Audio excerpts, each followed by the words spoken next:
Assalamualaikum warahmatullahi wabarakatuh. Innal hamdalillah nahmaduhu wa nasta'inu wa nastaghfiruh wa na'udzu billahi min syururi anfusina wa min sayyiati a'malina may yahdihillahu fala mudilla lahu wa may yudlil fala hadiya lahu. Asyhadu an la ilaha illallah wahdahu la syarika lahu wa asyhadu anna Muhammadan abduhu wa rasuluhu. Amma ba'd. Kaum muslimin wal muslimat rahimakumullah. Puji dan syukur hanyalah milik Allah Subhanahu wa taala. Tiada sesaat pun kecuali kita ini senantiasa menggunakan fasilitas Allah Subhanahu wa taala zahiran wa batinan, sehingga ini mengharuskan kita ini untuk memperbanyak bersyukur pada Allah Subhanahu wa taala. Salam dan salam mudah-mudahan tetap terlimpah tercurah pada Rasulullah sallallahu alaihi wasallam sebagai uswah hasanah. Kaum muslimin wal muslimat rahmatullah, kesempatan yang sangat mulia ini saya ingin mengajak kepada kita semuanya, yakni kepada kaum muslimin wal muslimat yang saat ini sudah memiliki rumah tangga. Ini kalau yang belum berumah tangga ya ada fungsinya untuk persiapan, tapi bagi yang sudah berumah tangga saya kira nanti kita akan bisa melihat kondisi batiniah kita ini dengan menggunakan kacamata Al-Quran. Kaum muslimin wal muslimat rahimakumullah, setidaknya setiap kita yang menjalani kehidupan berumah tangga ini nanti akan dalam posisi salah satu di antara 4 hal yang Allah sampaikan di dalam Al-Quran, walaupun 4 hal ini tidak Allah sampaikan dalam satu rangkaian ayat.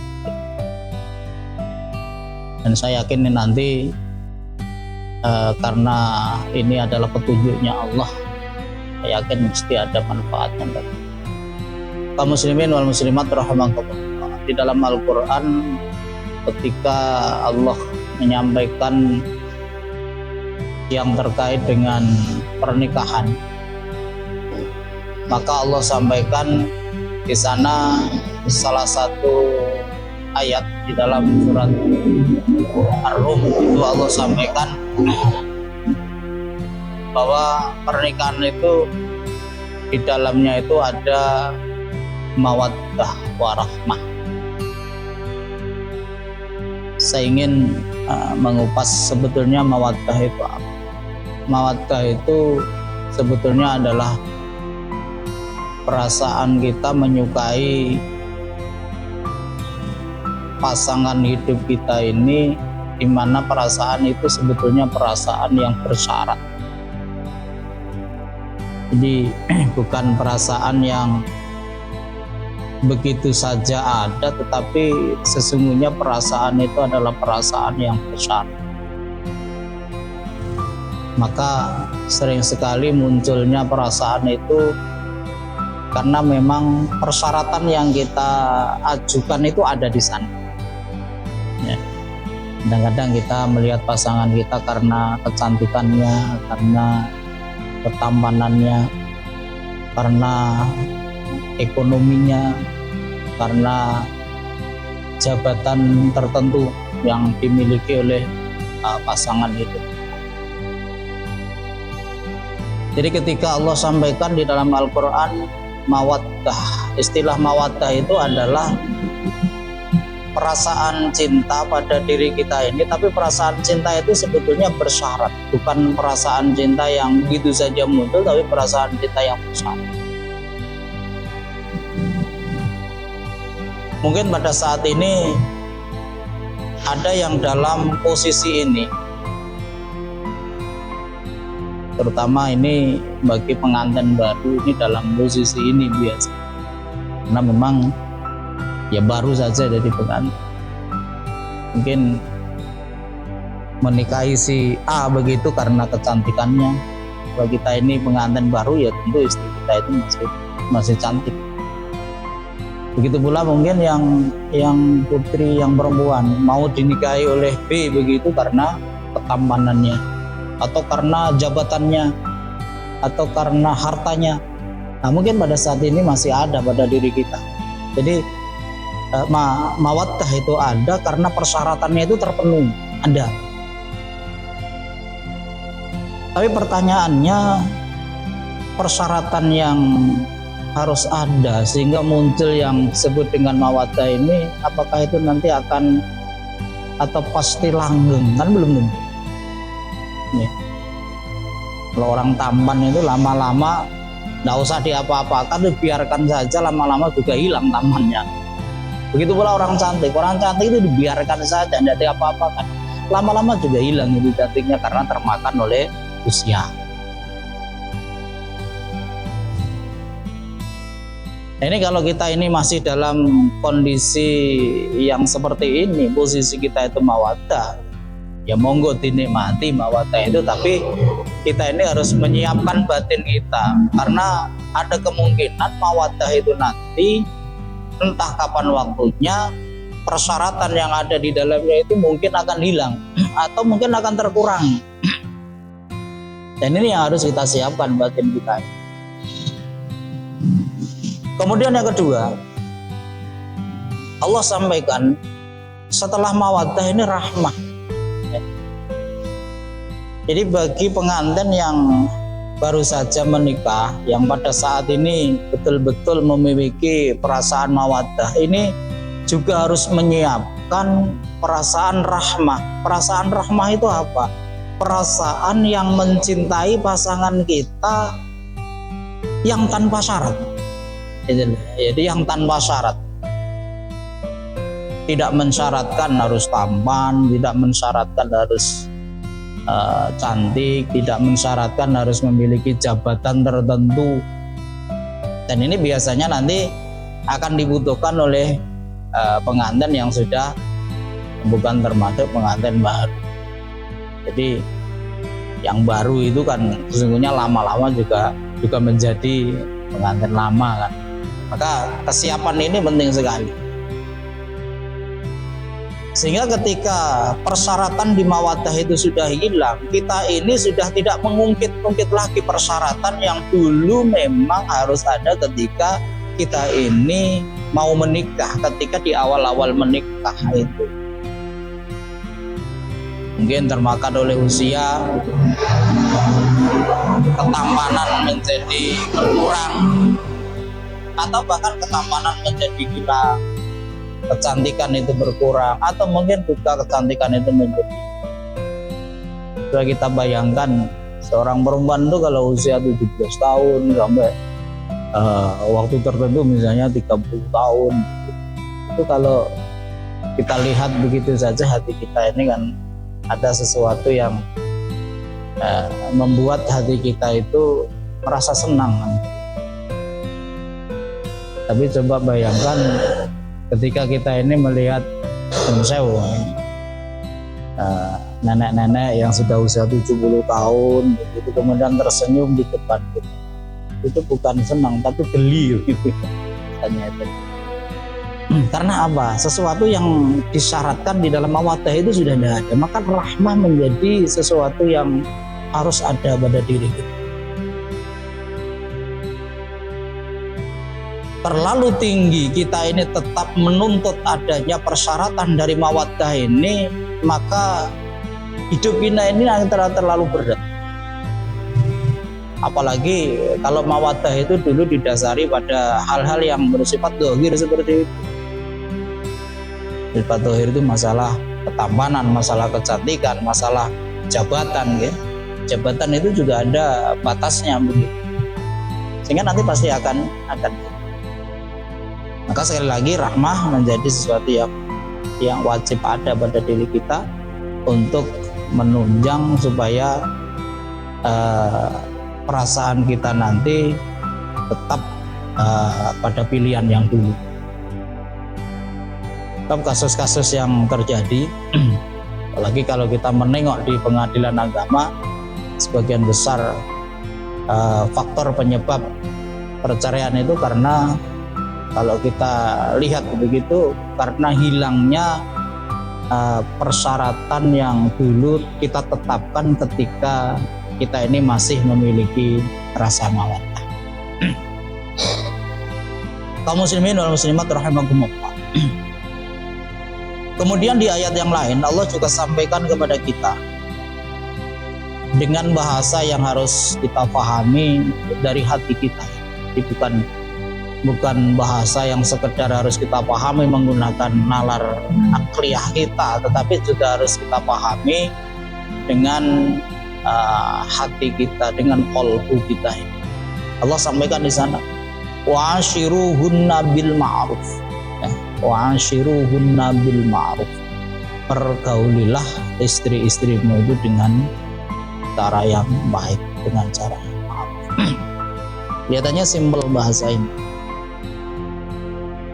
tetapi ini mengandung makna yang luar biasa apalagi kalau kita hubungkan dengan ayat sebelumnya ketika manusia ini sedang dalam posisi mawaddah, artinya senang dan sebagainya, maupun dalam kondisi rahmah, ya, di mana kita ini mencurahkan kasih sayang kita kepada pasangan kita meskipun persyaratan yang dulu pernah kita inginkan itu sudah tidak ada.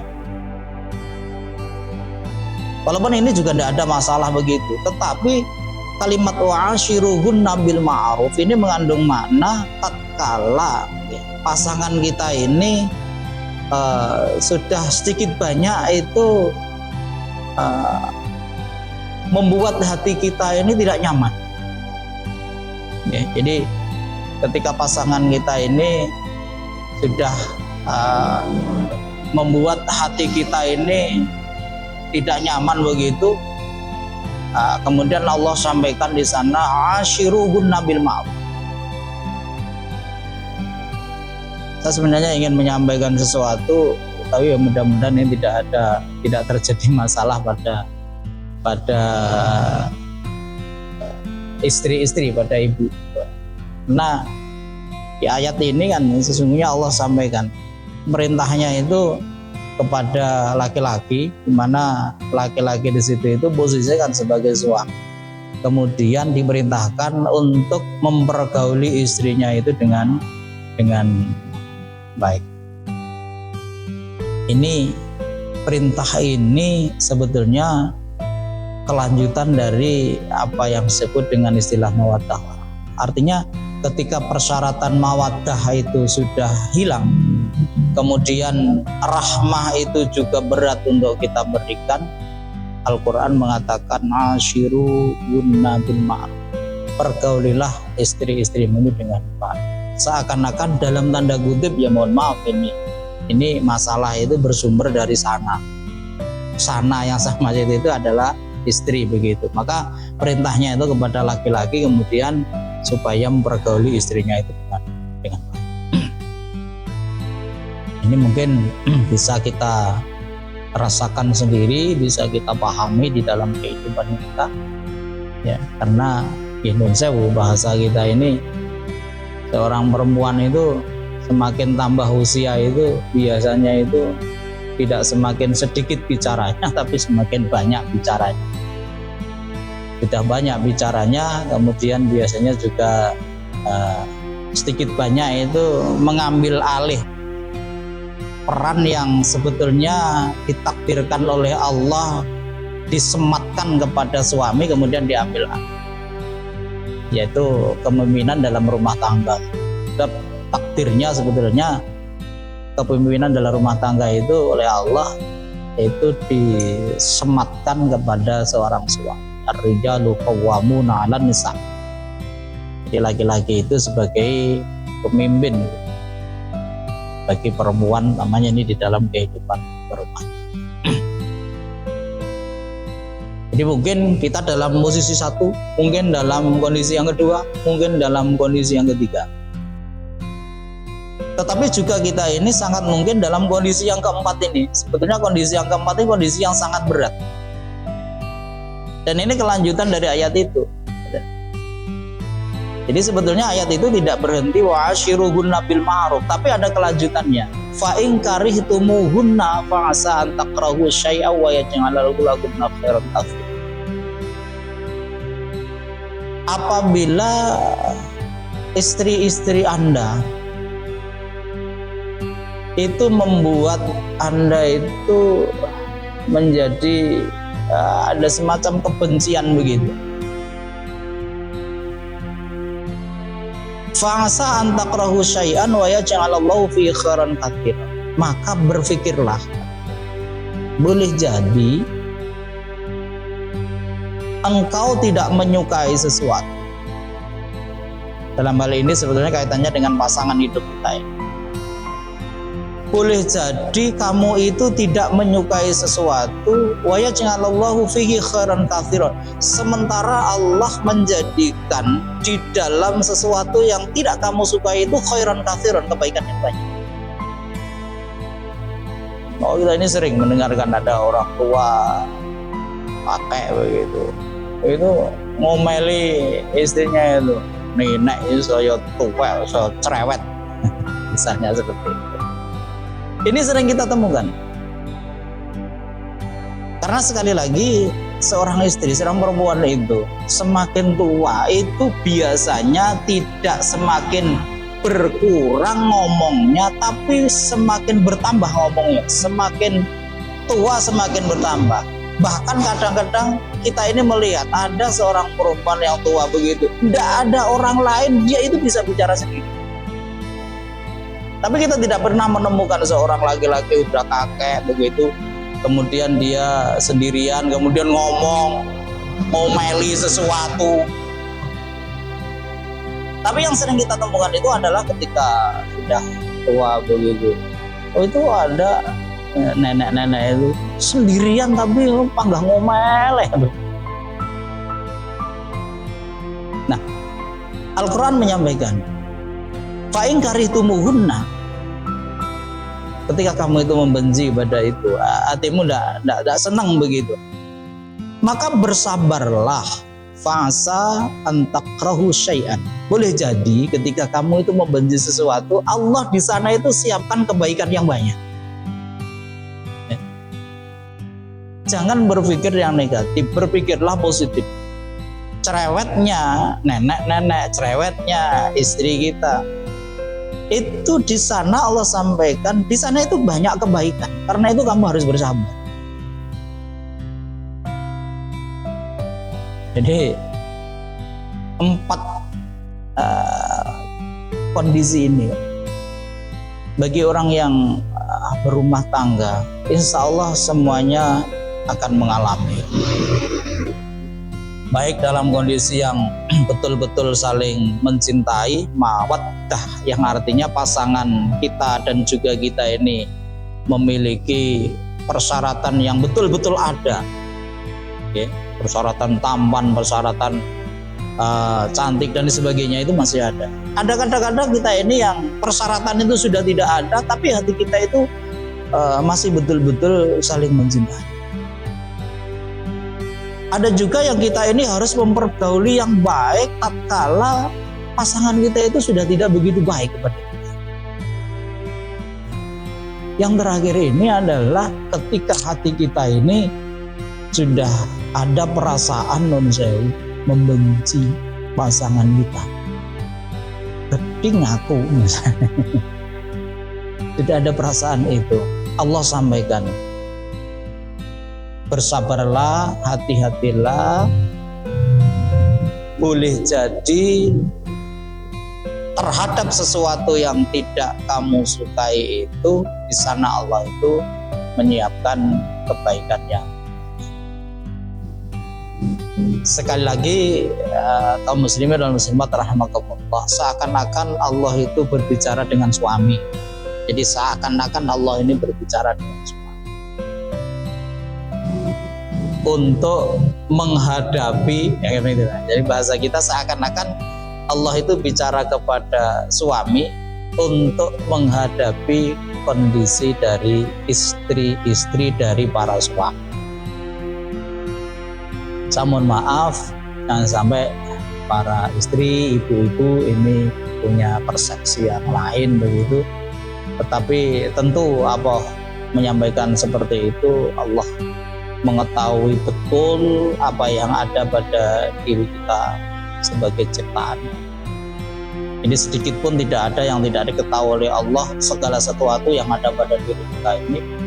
Dan sekali lagi ini bukan Allah menyalahkan para ibu-ibu, bukan Allah menyalahkan para istri, tetapi memang Allah sudah menciptakan karakter seperti itu, dan Allah juga memberikan bimbingan kepada para suami nanti kalau menghadapi istri yang seperti itu, kita ini harus bersikap insya Allah ini bimbingan dari Allah Subhanahu wa Ta'ala terhadap batin kita masing-masing untuk menjadikan keluarga kita itu tetap keluarga yang sakinah, keluarga yang tenang, betapapun di dalamnya itu ada masalah, karena memang hidup itu adalah masalah. Jadi hidup itu ada masalah, karena itu siapapun yang berani menghadapi kehidupan ini harus berani menghadapi masalah. Kalau memang tidak berani menghadapi masalah, ya kita tidak usah hidup, asal mudahnya. Artinya sebetulnya hidup ini bukan pilihan, artinya kita hidup itu karena takdirnya Allah, kita pun mati karena takdirnya Allah. Tetapi Allah memberikan bimbingan seperti itu supaya sekali lagi hidup kita ini akan menjadi hidup yang sakinah, yang didasari pada perasaan yang saling menghormati, saling mencintai di antara kita dan pasangan. Mudah-mudahan Allah Subhanahu wa Ta'ala senantiasa memberikan tambahan hidayah dan taufik kepada kita semuanya, sehingga kita di dalam kehidupan berumah tangga itu bisa kita jalani sebaik-baiknya. Semua yang kita lakukan itu akan bernilai pahala di sisi Allah, dan mudah-mudahan seluruh pemirsa kaum muslimin dan muslimat bisa untuk memiliki keluarga yang sakinah abadi sampai akhir hayat kita. Amin ya rabbal alamin. Nasrun minallah wa fathun qarib wa basyiril mu'minin. Assalamualaikum warahmatullahi wabarakatuh.